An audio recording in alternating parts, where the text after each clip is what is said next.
High বন্ধুরা, আজকে আমাদের রেসিপি হচ্ছে ডিম ভাপা। তার জন্য উপকরণ লাগছে কাঁচা লঙ্কা, পোস্ত, কাজু বাদাম আর মগজ শিলবাটা বেটে।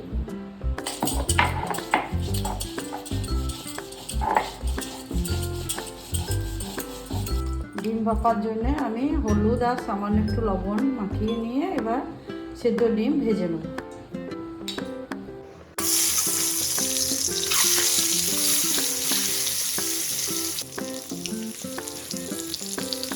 ভাপার জন্য উপকরণ লাগছে, এখানে আছে সাদা সর্ষে, পোস্ত, মগজ আর কাজু বাদাম শিলে বেটে নিয়েছি, দিয়ে দেবো।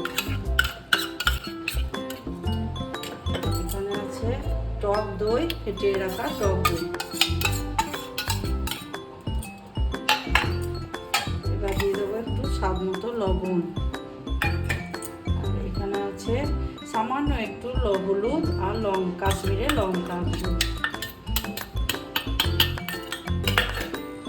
আর দিয়ে দেবো সর্ষের তেল। মাখিয়ে নেব।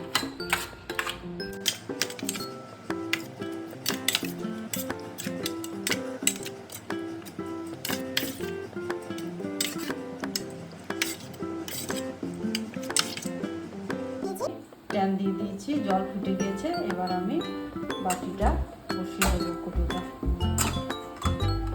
লাস্টে দিয়ে দেবো দুটো কাঁচা লঙ্কা। এবার 15 মিনিট আমি ভাপে রেখে দেবো। 15 মিনিট পর ফিরে আসছি। বন্ধুরা, আমরা 15 মিনিট পর ফিরে এলাম। এবার দেখবো ডিম ভাপাটা আমাদের কেমন হয়েছে। গ্যাসটা আমি অফ করে দেবো।